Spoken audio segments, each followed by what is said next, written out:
Betapa hatiku Jenderal Ahmad Yani merupakan salah satu pahlawan revolusi Indonesia.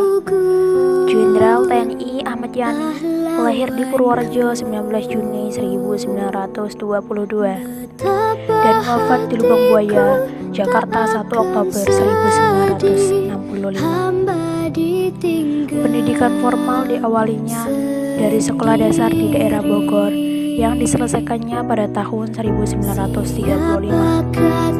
Kemudian ia melanjutkan ke sekolah menengah pertama di daerah Bogor dan diselesaikannya pada tahun 1938. Selanjutnya ia masuk ke sekolah menengah umum di daerah Jakarta. Sekolah ini dijalaninya hanya sampai kelas 2. Sehubungan dengan adanya milisi yang diumumkan oleh pemerintah Belanda, Ahmad Yani kemudian mengikuti pendidikan militer pada Dinas Topografi Militer di daerah Malang.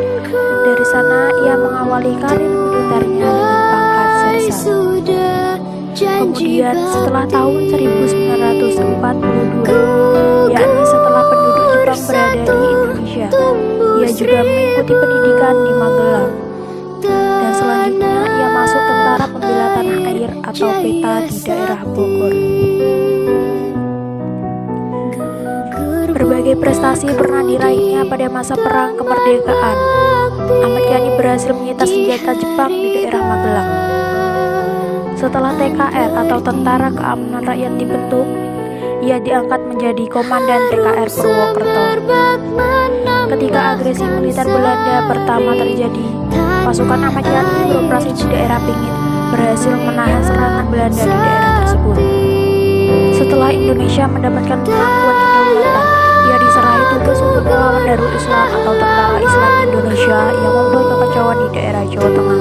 Setelah mengalahkan Darul Islam atau Tentara Islam Indonesia, ia kembali ke Staf Angkatan Darat tahun 1955. Saat pemberontakan PRRI di Sumatera Barat pada tahun 1958 terjadi, Ahmad Yani yang masih berpangkat kolonel diangkat menjadi Komandan Komando Operasi 17 Agustus untuk memimpin penumpasan pemberontakan PRRI dan berhasil menumpasnya. Hingga pada tahun 1962, ia diangkat menjadi Menteri atau Panglima Angkatan Darat. Ahmad Yani selalu berbeda paham dengan PKI. Ia menolak keinginan PKI membentuk angkatan kelima yang terdiri dari buruh dan petani yang dipersenjatai. Oleh karena itu, ia menjadi salah satu target PKI yang diculik dan dibunuh di antara 7 petinggi Angkatan Darat melalui pemberontakan G30 SPKI. Ahmad Yani ditembak di depan kamar tidurnya pada tahun 1965. Jenazahnya kemudian ditemukan di Lubang Buaya, Jakarta Timur, dan dimakamkan secara layak di Taman Makam Pahlawan Kalibata di Jakarta Selatan. Ahmad Yani juga sebagai pahlawan revolusi, maka sebelumnya menjadi Letnan Jenderal, dinaikkan 1 tingkat sebagai penghargaan menjadi Jenderal.